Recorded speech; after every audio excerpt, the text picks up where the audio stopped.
A graça, a paz e a bondade do Senhor Jesus esteja com você, meu irmão e minha irmã.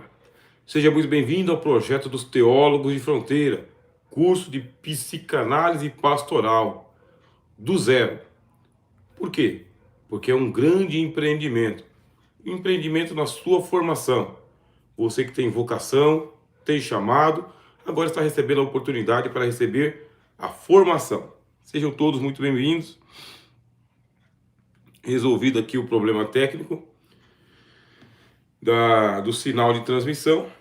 Agora nós vamos diretamente pelo canal do YouTube, sem utilizarmos aqui o StreamYard. O bom do StreamYard é que dá para fazer o compartilhamento de tela. Mas, não dando, vamos aqui para o método tradicionalíssimo. E conversando aqui através do chat. Nós estamos na playlist das mentorias. Hoje, segunda-feira, é o dia de mentoria. E o tema é explorando as resistências.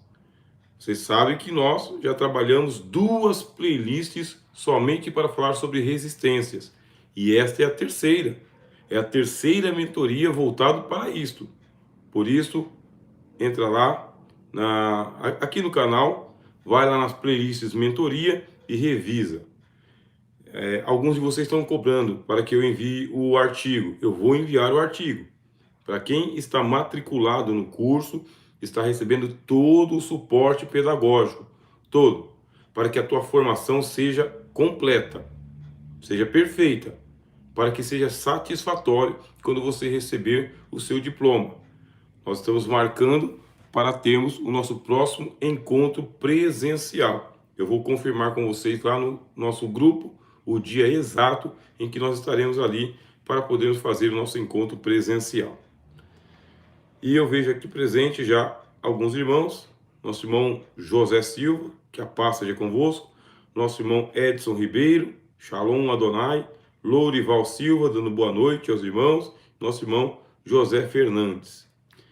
Hoje eu terei que ir compartilhando um pouco com vocês aqui o texto.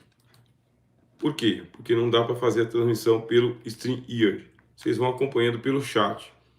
Você que está assistindo a aula gravada tem um pouco mais de dificuldade, mas nós vamos explicando. Tema da nossa aula nesta noite: explorando as resistências.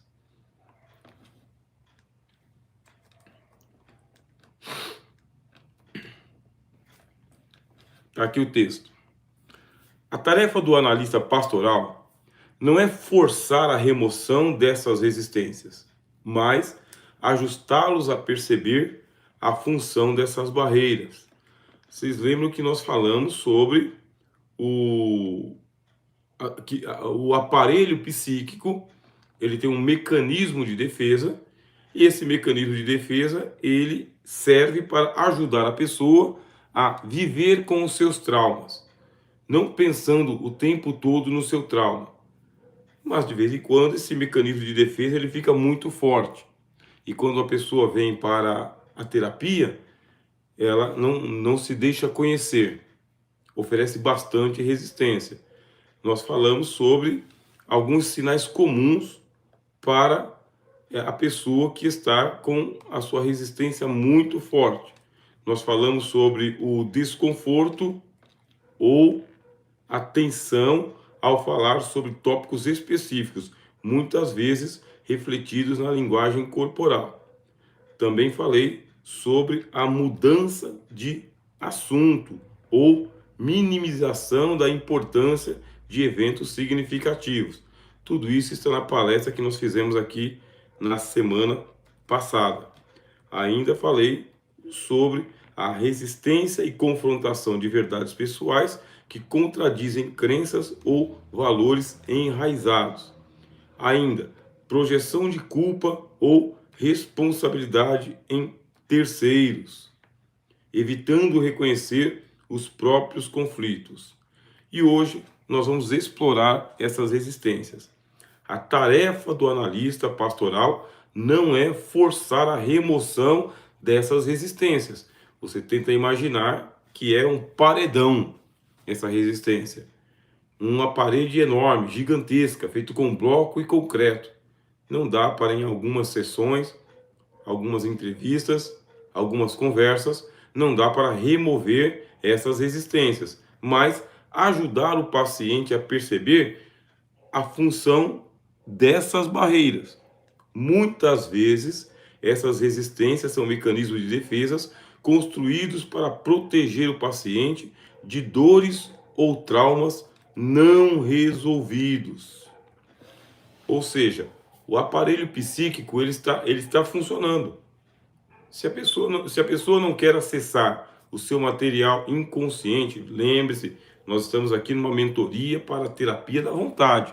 A pessoa não está com vontade de reviver cenas mortas. Qual que é o problema? A vida não está andando. O trauma está ali, o medo está ali, o pavor está ali, o nojo, o pânico, a evitabilidade. Ou seja, a doença mental, o adoecimento da psique está ali. Mesmo que a pessoa não queira enfrentar, o mecanismo de defesa diz: eu entendo que você não queira enfrentar agora. Por isso eu vou reservar esse material recalcado. Mas agora que a pessoa está passando pelo analista, já fez a primeira terapia, que é a terapia da presença. Agora está na terapia da vontade. Precisa mexer com o motorzinho para que a vida comece a andar normalmente.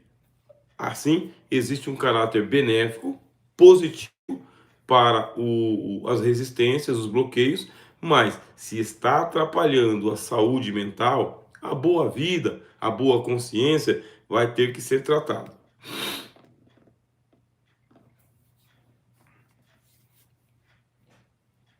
Tá aqui o nosso irmão Erlan. Tô gripado, viu, meus irmãos? Boa noite, professor. Paz de Cristo a todos os irmãos. Boa noite, Erlan.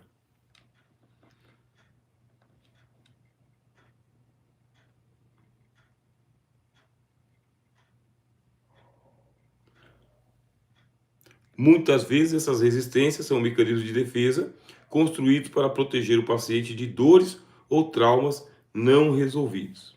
Chegou aqui o nosso irmão Heraldo Jesus, dando a paz do Senhor Jesus e boa noite. Heraldo Valparaíso de Goiás. Saudações a todos os nossos irmãos aí de Goiás. Que Deus ilumine a todos vocês. Ao criar um ambiente seguro e acolhedor, o analista facilita a exploração gradual desses bloqueios. Ora, se a pessoa está resistente, se ela está se sentindo invadida, as perguntas elas são mesmo invasivas, elas são incômodas. O mecanismo de defesa não deixa a pessoa liberar o material recalcado. Qual que é o melhor dos mundos? Ambiente acolhedor. Segurança para com o analista e segurança para com o ambiente onde está acontecendo. Por isso, público, não, né? Som alto, não. Celular tocando, não. É bastante desconforto. Aquele momento que é o momento da terapia é o momento unicamente para o paciente e o terapeuta. Isso vai facilitar gradualmente o desbloqueio. Ponto. Gradualmente pode demorar 2 semanas, 3 semanas, 1 mês. O que importa? O importa é de que a cada sessão, ou a cada entrevista, ou a cada semana, a pessoa vai se sentindo mais confiante em ir liberando. Você imagina uma pessoa que tenha sofrido abusos na infância e que o aparelho psíquico foi lá e bloqueou esta memória. Bloqueou essa memória, mas o inconsciente está incomodando. Como que uma pessoa vai falar abertamente com um terapeuta totalmente desconhecido, um pastor psicanalista, se não tiver preparo? Como que vai falar que foi abusado na infância? E quem pode ter sido esse abusador? Geralmente alguém muito próximo da família.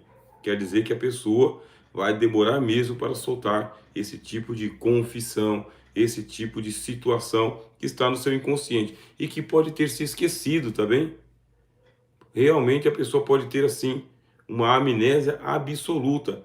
Ah, não lembra. Quer dizer que o aparelho psíquico funcionou muito bem, ou seja, o mecanismo de defesa. Chegou aqui o nosso amado irmão Roberto Lani, dando a paz do Senhor Jesus a todos. Paz, meu amigo. A abordagem pastoral também inclui uma dimensão espiritual. Por meio da análise, o paciente pode ser encorajado a ver suas resistências como parte de uma jornada espiritual de autoconhecimento e cura. Deixa eu colocar isso para vocês aqui. Por mais que a gente trabalhe psicanaliticamente ou analisando o que está acontecendo, nunca devemos nos esquecer que o nosso curso e a nossa formação, ela é pastoral. Antes de qualquer tipo de técnica, qualquer ciência, qualquer conhecimento, qualquer preparo, existe uma vocação pastoral para o cuidado pessoal de cada alma, uma a uma. Portanto, essa pessoa, essa abordagem, ela inclui a dimensão espiritual. Deus presente na terapia. A palavra de Deus presente na terapia. O Espírito Santo de Cristo presente na terapia. Por isso, o Senhor vai iluminar os olhos do seu entendimento para que o texto bíblico apropriado seja citado, utilizado, interpretado e analisado. Quantas vezes aqui no nosso curso nós trouxemos a análise de textos? Vocês acompanharam a nossa palestra de sexta-feira? Nós fazendo a análise do texto de Gênesis, capítulo 1, do macho e da fêmea, o posicionamento, como que Deus na criação usou o macho e a fêmea, o macho e a fêmea. É aprender a fazer esse tipo de hermenêutica, uma hermenêutica psicanalítica do texto para aplicar ao caso concreto. Você lembra que nós utilizamos aqui a história de Jó, a história de José, a história de Nicodemos? Já utilizamos várias histórias aqui, todas elas passando por uma hermenêutica psicanalítica. É questão de exercício. Ler bons livros. Eu enviei para vocês livros lá sobre a interpretação de sonhos. Estamos enviando muitos textos, tudo para auxiliar vocês aí a melhorar a formação. Chegou aqui nossa irmã Josileia Silva, dando a paz do Senhor Jesus. Paz, minha irmã, seja muito bem-vinda. Por meio da análise, o paciente pode ser encorajado a ver suas resistências como parte de uma jornada espiritual de autoconhecimento. E não é isto mesmo? É justamente isso. No nosso mundo, nós usamos a palavra provações, privações, tentações, vontade de Deus. Ora, o apóstolo Tiago disse: se algum de vós tem falta de sabedoria, não estou entendendo por que eu estou passando por isso. Não entendo porque eu gosto disso que eu não deveria gostar. Se algum de vós tem falta de sabedoria, Tiago o encoraja. Peça a Deus. E ele dá uma visão muito positiva, dizendo: Deus dará liberalmente essa sabedoria que a pessoa precisa para entender quem ela é. Por que ela gosta do que gosta e não gosta do que não gosta? Por que ela faz assim e não faz de outra forma?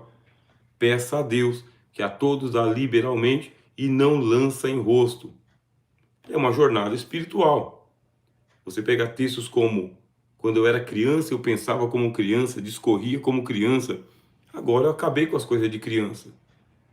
Você pega textos: com leite vos criei e não com sólido mantimento, porque vocês não podiam suportar, nem antes e nem agora. E vai aplicando esses textos, porque isso vai desbloqueando a vontade. É aqui que está a grande chave da terapia pastoral.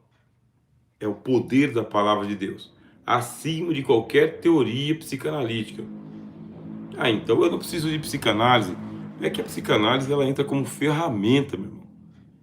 Agora, os dons de Cristo são muito mais do que ferramentas. A Bíblia diz que esses dons de Cristo eles são operações do poder de Deus para a salvação. Por isso, o que nós fazemos? Unimos a formação que recebemos com aquele dom que Deus concedeu a cada um de nós. Faça isso. Sabe que nesse fim de semana Deus me deu a graça, né? Apesar da provação que eu estou passando, nem conto para vocês. Só conto para minha esposa e para Jesus e para quem tem necessidade de saber. Mas apesar das provações, Deus me deu a graça de estar na igreja do pastor Valfredo, lá em Suzano, um amigo que Deus nos concedeu lá no setor 13, para entregar a mensagem de Cristo que eu compartilhei com vocês no nosso grupo de estudos. E ali, meus irmãos, Deus nos deu a graça. E por sua graça, o evangelho foi pregado, para entendermos qual é a perfeita, boa e absoluta vontade de Deus. Você ouviu essa mensagem? Se não ouviu, está lá no nosso grupo de estudos. E o nosso irmão Valfredo, nosso pastor, ele fez um curso de capelania cristã conosco aqui. Muitos já fizeram. Mas a diferencial é de que nosso pastor Valfredo, ele recebeu a formação, assistiu às aulas, recebeu o certificado dele, recebeu a credencial dele e Deus tem aberto as portas na vida dele. Pelas orientações do Espírito Santo e pelo preparo, Deus tem aberto as portas. Ele tem ido em presídios, tem ido em hospital, comunidades várias, fazendo um trabalho de capelania. É disso que eu estou falando. Nós estamos aqui oferecendo essa formação em psicanálise para você, mas vai depender de você colocar em prática, crer, querer acontecer, apesar das provações, porque provação tem de sobra para quem é servo de Deus, hein? Érica Teixeira, né? E aquela conversa de Jesus com a mulher samaritana? Tocou na alma, espírito dela, muito profundo. Ali você pode fazer uma análise, uma Érica, assim, ó, maravilhosa, mas extraordinária, de Jesus em pleno meio-dia, conversando com uma mulher no meio do deserto, e o que tudo isso tem significado na vida de uma pessoa. Esse encontro que nós vamos trabalhar bastante na terapia da ressignificação. Quando a gente terminar aqui a terapia da vontade, que é agora no mês de outubro, nós vamos entrar na terapia da ressignificação. Aí vocês vão perceber como Jesus deu um novo sentido para a samaritana. E o Evangelho faz isso, o poder de Deus faz isso, e uma boa terapia psicanalítica, pastoral, tem também essa característica. Bem lembrado, irmã Érica. Bom, hoje eu não estou no StreamYard, estou aqui falando para vocês sobre o tema dessa noite, explorando as resistências. Algumas estratégias para explorar as resistências incluem, vamos lá, anotem aí. Estratégia da reflexão e questionamento compassivo. O analista pode fazer perguntas abertas que incentivem o paciente a explorar suas resistências. Agora, de uma maneira compassiva. Você lembra que Jesus ele foi tomado de íntima compaixão porque os homens andam como ovelhas que não têm pastor? Por isso, você pode fazer algumas perguntas compassivas, como: o que você sente ao falar sobre este assunto? Uma traição, por exemplo, uma traição, uma grande decepção, uma grande perda. O que você sente ao falar sobre esse assunto? Ou, como você acredita que essa resistência está protegendo você? E lembre-se da livre associação. A pessoa fala o que vem na mente dela. Não tem ali um catálogo, né? Essa é a resposta certa, essa é a resposta errada. A pessoa fala livremente. Ela está ali para isso mesmo. O analista ou a analista é você, meu irmão e minha irmã. Quais medos ou ansiedades surgem quando tentamos nos aprofundar nisso? Aí você vai tocar no nervo exposto. Qual é o maior medo? O que é essa ansiedade? Por que ela surge justamente neste momento? Vamos nos aprofundar nisto? Então você tem aqui a primeira técnica, reflexão e questionamento compassivo. Segunda técnica, empatia. Essa daqui é muito difícil, hein? Empatia e validação. Você sabe que a palavra empatia é colocar-se no lugar da pessoa e sentir a dor da pessoa. Estude lá nossa aula sobre transferência e contra-transferência, que vai ajudar você. Validar os sentimentos do paciente é fundamental para que ele não se sinta julgado. Por quê? Pela livre associação, é ele que está tendo aquela ideia, é ela que está tendo aquela ideia, é a maneira como o paciente está colocando o material recalcado, reprimido, o tabu para fora, e ela não está ali para ser julgada como certo ou errado. Por isso existe a técnica da validação. É isso mesmo, pode continuar falando. Dá para perceber que é muito doloroso. Realmente isso foi bastante traumático. Isso é angustiante. Vai validando. Validando mesmo. Não é invalidando. Não, não é isso. Não, deve ser outra coisa. Não, vê de outra maneira. Não, primeiro, da maneira positiva. Validando. Empática, tá bem? Validando os sentimentos é fundamental para que ele não se sinta julgado.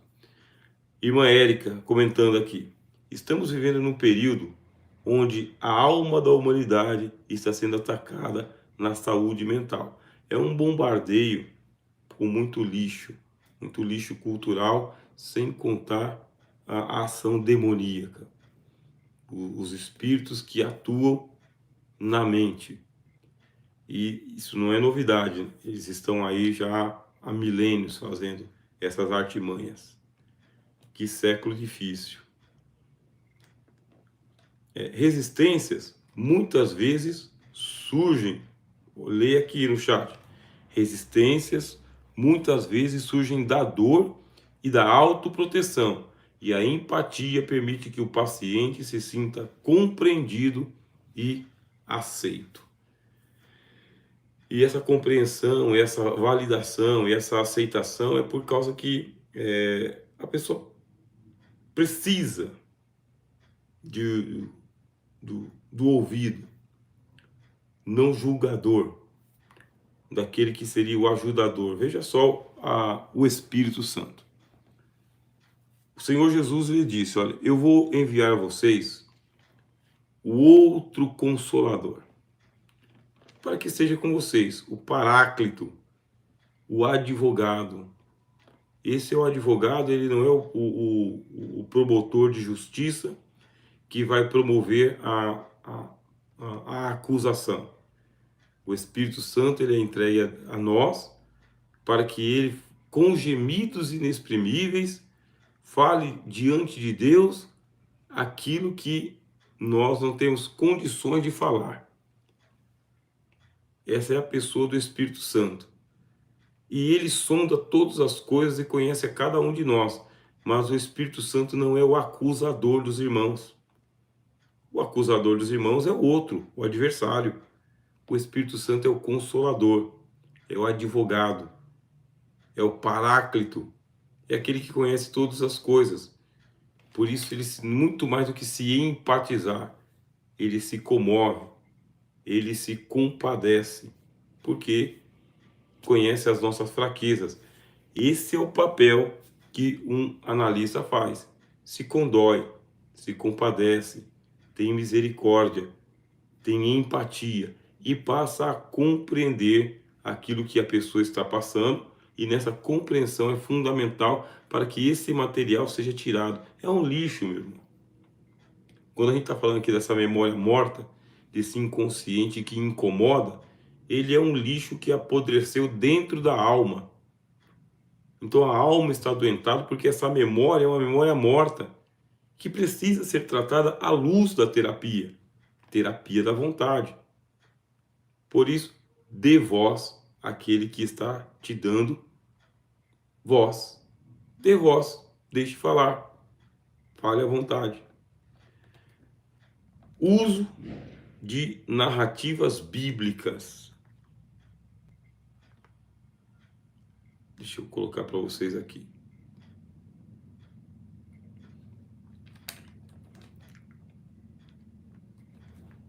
Uso de narrativas bíblicas.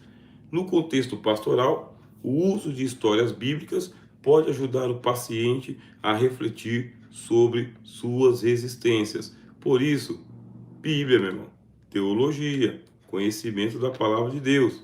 Você vê, por exemplo, a história de Jonas. A história de Jonas ou a história de Pedro podem ajudar. Tá aqui, ó.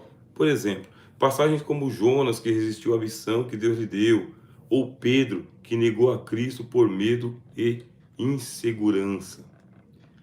E exploração simbólica.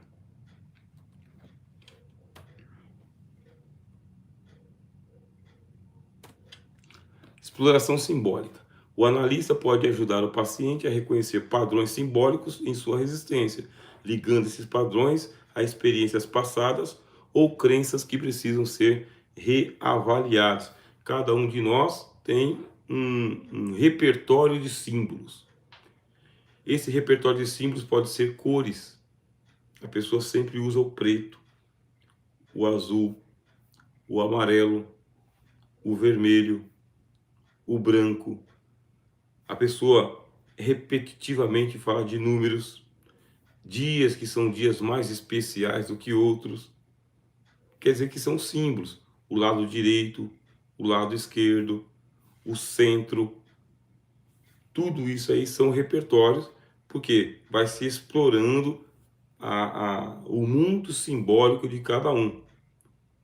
Pode ser o símbolo da mãe, do pai, e existem alguns símbolos aí que eu só vou falar mesmo nas nossas aulas de Lacan, porque são voltados para a sexualidade.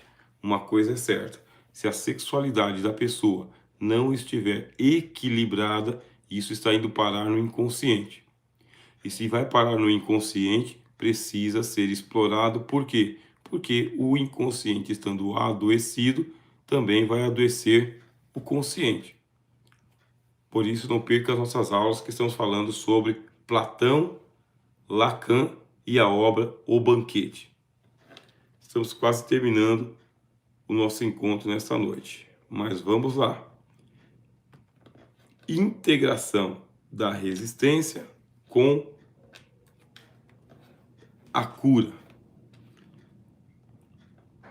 Na psicanálise pastoral, a superação das resistências é parte de um processo maior de reconciliação mesmo consigo mesmo e com Deus. Temos que falar da cura da alma. Alguns anos atrás eu fiz um seminário por uma semana em uma igreja e o nome do seminário era Cura da Alma. Tenho até esse livro escrito, eu escrevi um tratado sobre cura da alma. Então, na psicanálise pastoral, a superação das resistências é parte de um processo maior de reconciliação consigo mesmo e com Deus. A partir do momento em que a pessoa vai tendo aquela aceitação de que ela funciona assim. Esse é o padrão de funcionamento dela. É assim que o mundo é com ela. De que não dá para mudar o mundo.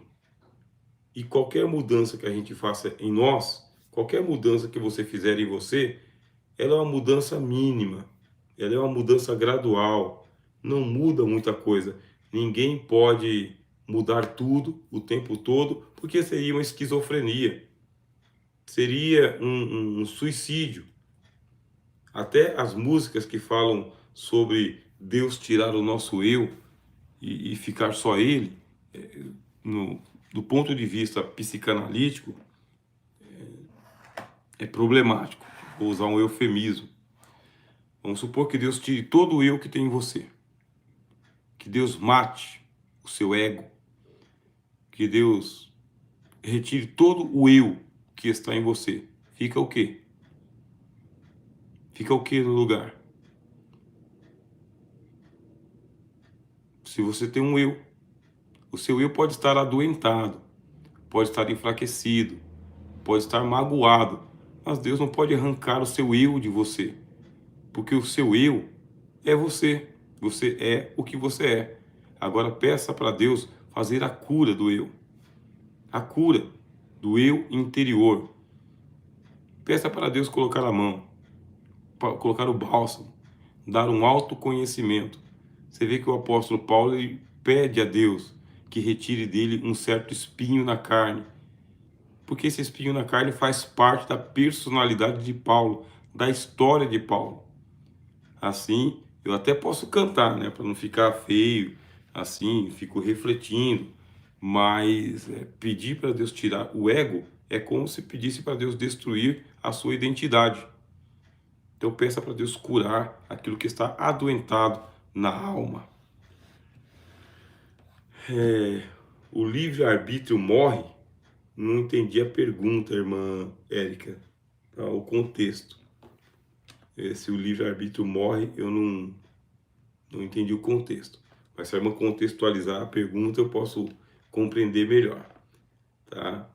Porque eu posso estar entendendo de um jeito e a irmã está perguntando de outra forma. Então, se a irmã reformular, a gente pode compreender juntos aqui.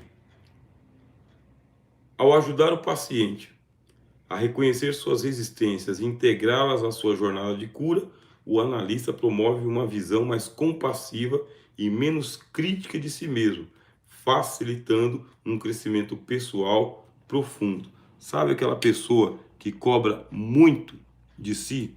Por quê? Porque o mundo, a sociedade, os outros apresentam padrões de beleza, apresentam padrões de perfeição, dos que superaram todas as suas crises. E quando a gente se mede por essas pessoas que no retrato estão vencendo, nós somos realmente aquele pangaré desdentado. E isso abaixa bastante a nossa autoestima, essa comparação com o outro. Isso é esmagador. Agora vem para o setting, passa pela terapia, começa a ter uma aceitação de que ela funciona bem assim, que ela precisa se comparar não com o mundo lá fora, mas consigo mesmo. Hoje e amanhã, pouco a pouco. Não precisa mudar tudo de uma vez, vai mudando somente o necessário, se for necessário, e quem tem que fazer essa mudança é a própria pessoa. Não adianta alguém tentar fazer essa mudança. Obviamente que as pessoas que estão em volta não querem sofrer com aquele que está adoentado. Mas toda mudança tem que partir desse ego curado. Deixa eu ver aqui, Érica. Quando deixamos Deus dominar todo o ser? Aí que está, esse negócio de Deus dominar todo o nosso ser, na poesia, minha irmã, na poesia, fica muito bom. Mas o apóstolo Paulo diz, por exemplo, fazei morrer essa natureza de vocês. Quer dizer que Deus não é Deus que faz morrer. Faça morrer essa natureza do velho homem. É uma autodisciplina. Não é uma cirurgia que Deus vai lá e arranca a natureza do pecado de cada um de nós. Estamos em processo de regeneração. Se Deus tirar de nós todo o nosso livre-arbítrio, nós vamos ser o quê? Marionetes de Deus. Perdemos a alma. Assim, Deus não retira de nós o livre-arbítrio para tomar decisões pertinentes a esta vida. O livre-arbítrio que Deus dá para cada um de nós é para as coisas desta vida. É para saber se a gente vai comprar ou não um carro, se a gente vai não no mercado, se vamos trabalhar ou não, se vamos casar com essa pessoa ou não vamos casar. Esse livre-arbítrio Deus nos deu para coisas atinentes a essa vida. É que tem tanta gente que usa tão mal o livre-arbítrio que já condena logo tudo, né? Como diz Agostinho, joga a água fora com a criança dentro. Agora deu para compreender melhor a pergunta que a irmã fez. As resistências, quando compreendidas e trabalhadas de forma adequada, podem transformar em fontes de força e resiliência, permitindo ao paciente fazer mudanças pessoais significativas. Agora que já se normatizou a resistência, já mostrou que a resistência é um mecanismo de defesa, justamente para não ficar entregando o ouro ao bandido, para não contar os segredos inconfessáveis a cada um. Lembre-se que disse o Senhor Jesus: não lancem as suas pérolas aos porcos, não lancem as coisas santas aos cães. sejam simples como as pombas, prudentes como as serpentes. Esse mecanismo de defesa a gente já viu, ele é positivo. Demorou, mas a pessoa está começando a confiar no terapeuta agora. Está soltando, está começando a ter uma autoaceitação. Está vendo que não precisa ser o super-homem sair voando para salvar o mundo. Pode ser o pacato Clark Kent que a vida continua. Pronto, a pessoa agora já normalizou esses seus traumas, esses seus anseios, essas suas ansiedades e já está tendo um melhoramento da psique.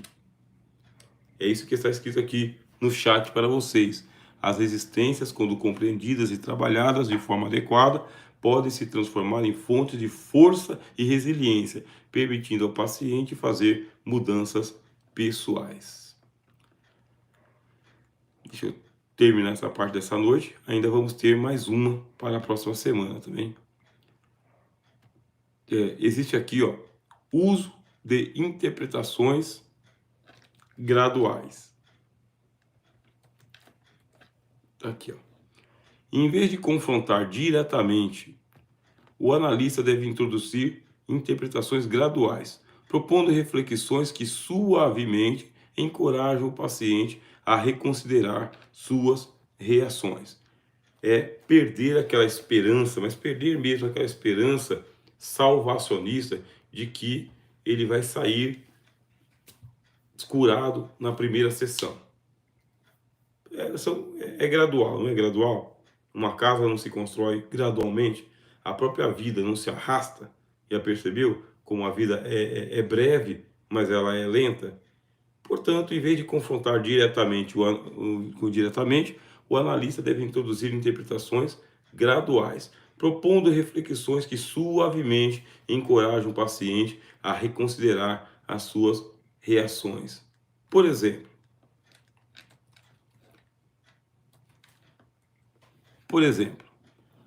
você mencionou que se sente desconfortável quando falamos sobre o seu relacionamento com seu pai? Será que há algo mais profundo aí que poderíamos explorar? Pronto. Essa pergunta é suficiente e deixa a resposta vir ou não vir. Porque se for um problema com o pai, vai ter um bloqueio aí. Então vai ter que ir trocando essa figura do pai pela do tio, do avô, do amigo, de alguém próximo ali. Ó, o nosso irmão Lucivano, chegou em tempo, meu irmão. Chegou em tempo, seja bem-vindo. Estamos aqui, já é 11h10, né? E mais um ponto, empatia espiritual. São temas. Tudo isso você vai ler no nosso artigo, tá bem? E também no blog, eu estou montando o blog, vocês sabem, né? Demonstrar compreensão em relação a dilemas espirituais, como sentimentos de culpa ou vergonha, e lembrar ao paciente da graça e do perdão como elementos essenciais da fé cristã. Se chegar em algum momento em que a pessoa sentir-se constrangida, envergonhada mesmo, culpada, não precisa reforçar a culpa, nem a vergonha. Por quê? Porque acima dos nossos pecados sempre está a palavra da cruz, do sangue, de Cristo, do Espírito da graça. É para isso que Deus abriu essa porta, para que Ele possa curar de outra forma aqueles que não foram alcançados por aquele dom imediato. É uma maravilha quando, pelo dom imediato, as pessoas saem curadas de um ambiente de culto. Mas, por que nós começamos esse curso? Porque tem bastante gente adoentada em nossa igreja e que pode estar precisando de você. Tenho aqui, vou concluir, dá para concluir, meus irmãos. Exploração de defesas com cuidado pastoral. Dá para concluir hoje ainda. Exploração de defesas com cuidado pastoral. Se o paciente utiliza a racionalização para justificar comportamentos nocivos, o analista pode utilizar perguntas como, vamos lá, porque tem pessoas que são bem emotivas, tem pessoas que é bastante introvertida, tem outras que são mais extrovertidas. Você já conhece a teoria dos 4 temperamentos? eu tenho essa aula completa para enviar para você. Mas entre em contato. 11 99947 4330. Vou enviar para você a aula dos 4 temperamentos. Cada pessoa reage de uma maneira. Então existe aquele que racionaliza. Aí você vai ter que mudar o repertório de perguntas e você pode utilizar essas aqui, ó. O que te impede de olhar para essa situação de outra forma?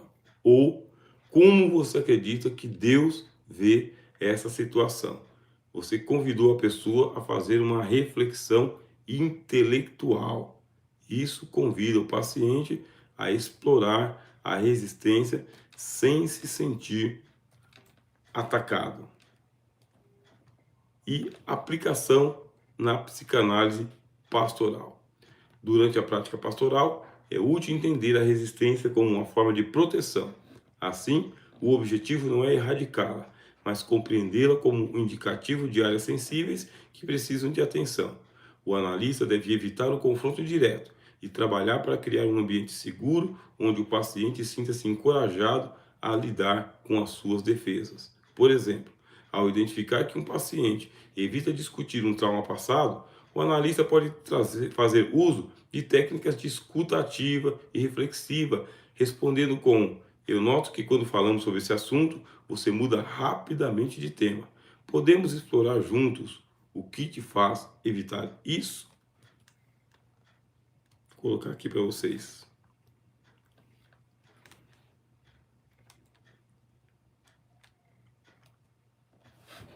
Em conclusão, todos nós temos um aparelho psíquico. Esse aparelho psíquico tem um mecanismo de defesa. Esse mecanismo de defesa, ele é amigo. Ele ajuda a gente a viver, não lembrando o tempo todo daquilo que foi mais traumático para cada um de nós. Mas quando foi algo muito nocivo, fica no inconsciente. E o inconsciente começa a incomodar por causa que ele diz: isso aqui é um lixo que está apodrecendo dentro de mim. Me trata logo. Aí começa a dar o inconforto no consciente. O analista, ele recepciona, ele acolhe esse paciente e agora começa a fazer as perguntas que não são as perguntas mais agressivas. O ambiente deve ser acolhedor, deve se transmitir segurança e a terapia demora um tempo a mais. Estamos falando da terapia da vontade. Isso é para acessar o núcleo da neurose.